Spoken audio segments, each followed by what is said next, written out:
ነፃነታችንን ከኢትዮጵያ በስጦታ አላገኘንም፣ ኢትዮጵያን አሸንፈን ያገኘነው ሲል የኤርትራ መንግስት ተናገረ።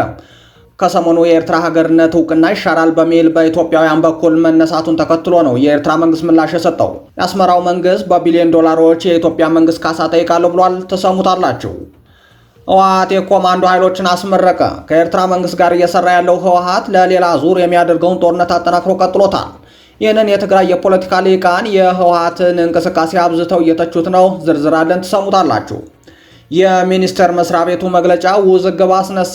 ሚኒስተሩ ተቃውሞ የገጠመው ወልቃይት ጠገዴ ሰቲት ሁመራ ዞንን በአማራ ክልል አድርጎታል በሚል ነው። የምትሰሙት ጉዳይ ነው።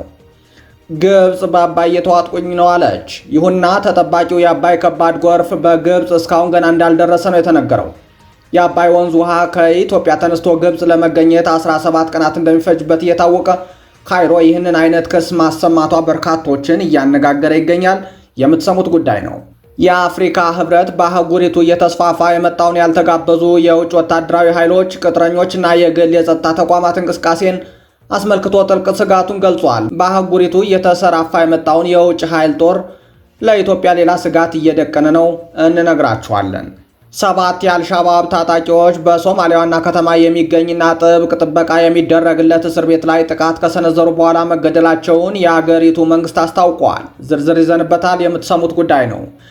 ኢራን በኒውክሌር ዙሪያ ከዓለም አቀፉ የአቶሚክ ኃይል ተቆጣጣሪ ድርጅት ተባባሪ መሆን ከእንግዲህ አስፈላጊነቱ አይታየኝም አለች። ዝርዝሩን የምትሰሙት ይሆናል። ሰላም እንደምናላችሁ ውድ የዜድ ቲቪ ኢትዮጵያ ተከታታዮች፣ መረጃዎችን ዘንድ መጥተናል። አብራችሁን ቆዩ። አድማጭ ተመልካቾቻችን ቻናሉን ሰብስክራይብ፣ ላይክ እንዲሁም ሀሳብ አስተያየታችሁ ኮመንት ቦክስ ላይ ያስቀመጣችሁ ቤተሰብ እንድትሆኑ በአክብሮት እንጠይቃለን። ወደ ዝርዝር ዜናዎቹ አለፍኩኝ። ነፃነታችንን ከኢትዮጵያ በስጦታ አላገኘንም፣ ኢትዮጵያን አሸንፈን ያገኘነው ሲል የኤርትራ መንግስት ተናገረ።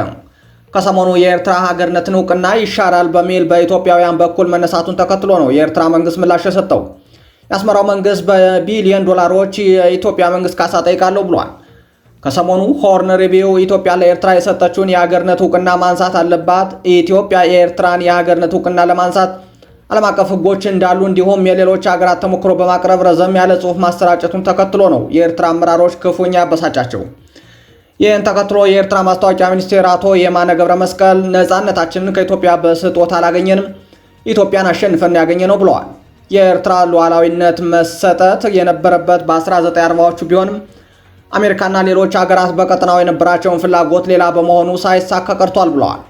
ኢትዮጵያ እንደተባለው የምታደርግ ከሆነ እኛም በ1952 እስከ 1993 እንደ አውሮፓውያን አቆጣጠር ኢትዮጵያ ለወሰደችብን ሀብትና ንብረት በቢሊዮን ዶላር የሚቆጠር ካሳ እንጠይቃለን ብለዋል። ለዚህም የኢራቅና ኩዌት ታሪክን አጣቅሰዋል። በጽሁፉ የኢትዮጵያ ሰራዊት ሲዋጉ በተለይ በመንደፍራ በምጽዋና በአሰብ እንዴት እንዳሸነፉና ከኢትዮጵያ በኩል ምን ያህል ሰራዊት እንደተበተነ፣ እንደቆሰለ፣ እንደሞተ፣ እንደተማረከ በቁጥር ለማስቀመጥ ሞክረዋል። በተያያዘ ዜና ከሰሞኑ የኤርትራ ወታደራዊ አመራሮች ከኢትዮጵያ ጋር በተዋጉባቸው በእያንዳንዱ ግንባር በመሄድ የጦርነቱን ሂደትና አሰላለፍ ምን ይመስል እንደነበር ለሰራዊታቸው አመራሮችና መኮንኖች የጦር ትንታኔ ሲሰጡም ታይተዋል። ህወሓት የኮማንዶ ኃይሎችን አስመረቀ። ከኤርትራ መንግስት ጋር እየሰራ ያለው ህወሓት ለሌላ ዙር የሚያደርገውን ጦርነት አጠናክሮ ቀጥሎታል።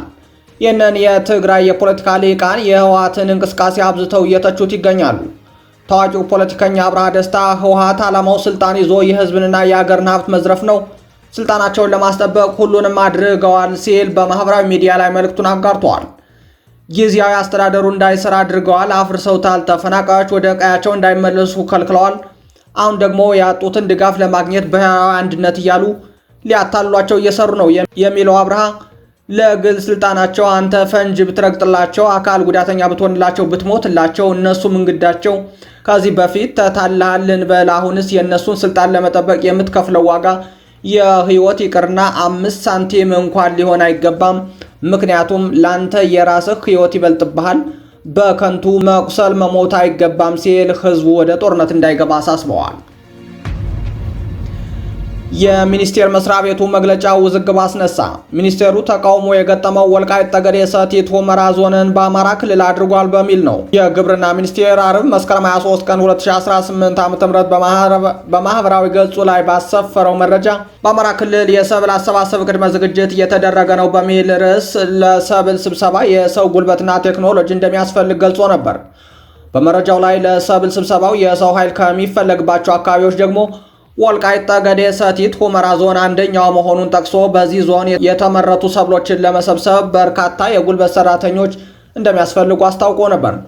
በዚህ ጉዳይ ላይ ጽላል የማህራብ ትግራይ ማህበረሰብ የተሰኘው ድርጅት ባወጣው መግለጫ የኢትዮጵያ መንግስት የትግራይን ሉዓላዊ መልክዓ ምድራዊና ህጋዊ ማንነት እየጣሱ ባሉ ድርጅቶችና አካላት ላይ ህጋዊ እርምጃ እንዲወስድ እንጠይቃለን ካለ በኋላ እነዚህ አካላት ከዚህ ህገወጥ ድርጊታቸው እንዲቆጠቡ አሳስበዋል።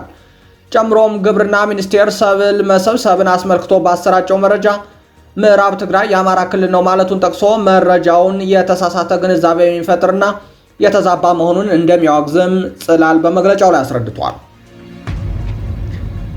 ግብጽ በአባይ የተዋጥኩት ነው አለች። ይሁንና ተጠባቂው የአባይ ከባድ ጎርፍ በግብጽ እስካሁን ገና እንዳልደረሰ ነው የተነገረው። የአባይ ወንዝ ከኢትዮጵያ ተነስቶ ግብጽ ለመገኘት 17 ቀናት እንደሚፈጅበት ባለሙያዎች ይገልጻሉ። በግብጽ የተለያዩ አካባቢዎች አሁን ላይ የተከሰተው ጎርፍ የአባይ ወንዝን በዘንድሮ ከፍተኛ ዝናብ ማግኘቱን ተከትሎ ይዞት የተጓዘውን ክብረ ወሰን የተመዘገበበት ግዙፍ ጎርፍ እስካሁን በሱዳን እንጂ ወደ ግብጽ ምድር አልደረሰም። ይሁንና ግብጽ በዚህ ወቅት በጎርፍ እየተዋጠችና እየተከበበች ነው የምትገኘው። ግብጽ የቱሪስት መስህቦቿ እስካሁን የመኖሪያ መንደሮች ጎርፍ የከበባቸው ሲሆን ግብፃውያን ዜጎች፣ ምሁራን በክስተቱ ለተደቀነባቸው አደጋ ሰበቡን በታላቁ የህዳሴ ግድብ ላይ ሲደቅኑ ቢታዩም አሁን ላይ ግን ጣታቸውን ወደ ካይሮ ሹማምንት ለመቀሰር እየተገደዱ ነው የሚገኙት። በተያያዘ ጉዳይ ግብጽ በቶሽካና በአስዋን ናስር ግድብ ከበቂ በላይ ውሃ ማከማቸታቸውን ተከትሎ በየቀኑ በ100 ሚሊዮን ኪዩቢክ ሜትር የአባይ ውሃ ሜዲትራኒያን ባህር መልቀቅ ከጀመረች ቀናት ተቆጥረዋል። የአፍሪካ ህብረት በአህጉሪቱ እየተስፋፋ የመጣውን ያልተጋበዙ የውጭ ወታደራዊ ኃይሎች፣ ቅጥረኞችና የግል የጸጥታ ተቋማት እንቅስቃሴን አስመልክቶ ጥልቅ ስጋቱን ገለጸ። የህብረቱ የሰላም ጸጥታ ምክር ቤት ባለፈው ሳምንት በኒውዮርክ ባካሄደው ስብሰባ ማጠናቀቂያ ላይ ባወጣው መግለጫ እነዚህ ኃይሎች ከአፍሪካ ጋር መከላከያ፣ ጸጥታ፣ ፖሊስ መንፈስ ጋር የሚቃረኑ በመሆናቸው በአስቸኳይ ያለምንም ቅድመ ሁኔታ ከአህጉሪቱ እንዲወጡ ጠይቋል። ምክር ቤቱ ያልተጋበዙ ኃይሎችን በተመለከተ በአፍሪካ ህብረት የተቋቋመው የአህጉሪቱ የሰላም አስከባሪ ኃይል አፍሪካን ስታንድ ባይ ፎርስ እንዲሰማራም አሳስበዋል። ምክር ቤቱ የውጭ ኃይሎች በአፍሪካ የሰላም ሂደቶች ውስጥ የሚያደርጉትን ጣልቃ ገብነትና የህብረቱንም ጥረት የሚያዳክሙ የተለያዩ የሰላም ውጥኖችን በጽኑ አውግዘዋል። የታጠቁና አሸባሪ ቡድኖች የአፍሪካን የተፈጥሮ ሀብት በህገወጥ መንገድ በመበዝበዝ አህጉሪቱን እያተራመሱ መሆናቸውን ምክር ቤቱ ገልጾ ሀገራት የሀብት አስተዳደር ስርዓታቸውን እንዲያጠናክሩም አሳስቧል። ምክር ቤቱ በአህጉሪቱ ግጭቶችን ለመፍታት ከሚያጋጥሙ ተግዳሮቶች መካከል ዘላቂ የገንዘብ እጥረት፣ የውጭ ጣልቃ ገብነትና የህብረቱ ውሳኔዎች በአግባቡ ተግባራዊ ያለመሆን ዋና ዋናዎቹ መሆናቸውን በመግለጫው አሳውቀዋል። 7 የአልሻባብ ታጣቂዎች በሶማሊያ ዋና ከተማ የሚገኝና ጥብቅ ጥበቃ የሚደረግለት እስር ቤት ላይ ጥቃት ከተሰነዘሩ በኋላ መገደላቸውን የአገሪቱ መንግስት አስታወቀም።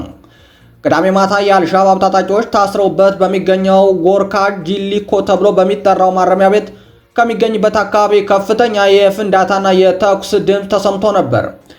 አልሻባብ ባወጣው መግለጫ በማረሚያ ቤቱ ታስሮ የነበሩ ሁሉም ሙስሊም እስረኞችን ማስለቀቁንና ከፍተኛ ጉዳት ማድረሱን ገልጸዋል። በመንግስት የሚተዳደረው ሶና ዜና ወኪል በበኩሉ እሁድ ዕለት እንደዘገበው ታጣቂዎቹ ወደ ማረሚያ ቤቱ ለመግባት የሀገሪቱን ወታደር የደንብ ልብስ ለብሰው እንደነበርም ገልጿል። መንግስት ምን ያህል የጸጥታ አባላት እንደተገደሉበት ያልገለጸ ቢሆንም ለተሰዉ ጀግኖች ቤተሰቦች መጽናናትን ተመኝተዋል። ኢራን በኒውክሌር ዙሪያ ከዓለም አቀፉ የአቶሚክ ኃይል ተቆጣጣሪ ድርጅት ተባባሪ መሆን ከእንግዲህ አስፈላጊነቱ አይታየኝም አለች። የኢራን የውጭ ጉዳይ ሚኒስትር አባስ ግራቺ አውሮፓውያን ከኒውክሌር ተቆጣጣሪ ድርጅት IAEA ጋር የሚኖረን የትብብር አመክንዮ ገደል ከተውታል በሚል አስገንዝበዋል። በኢራን ላይ ምዕራባውያን ዳግም ማዕቀብ እንዲጣል ማድረጋቸው መተማመን እንዳይኖር አድርጓል ሲሉም አግራቺ ወቅሰዋል።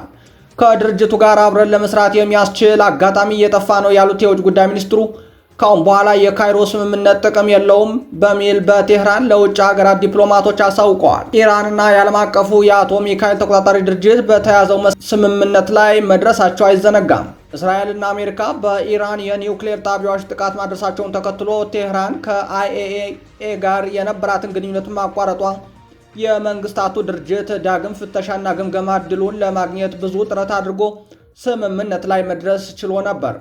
በተለይም ጀርመን፣ ፈረንሳይ፣ ብሪታንያ ኢስሪ በኢራን ላይ ዳግም ጫና መፍጠራቸው ለአያቶላዎች የሚዋጥ ሆኖ አልተገኘም።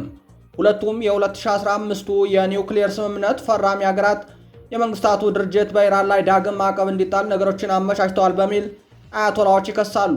ኢራን ዓለም አቀፍ የኒውክሌር ስምምነት ጥሳለች በሚል የምዕራባውያን ዓለም ጫና መፍጠሩን ቴህራን ተባባሪ እንድትሆን አድርጓታል የሚል መረጃም ተጋርቷል። አድማጭ ተመልካቾቻችን ለሰዓቱ ይዣቸው የነበሩ መረጃዎችን ይመስላሉ። በሌላ መረጃ እስከምንገናኝ በያላችሁበት መልካም ጊዜ ሆኖላችሁ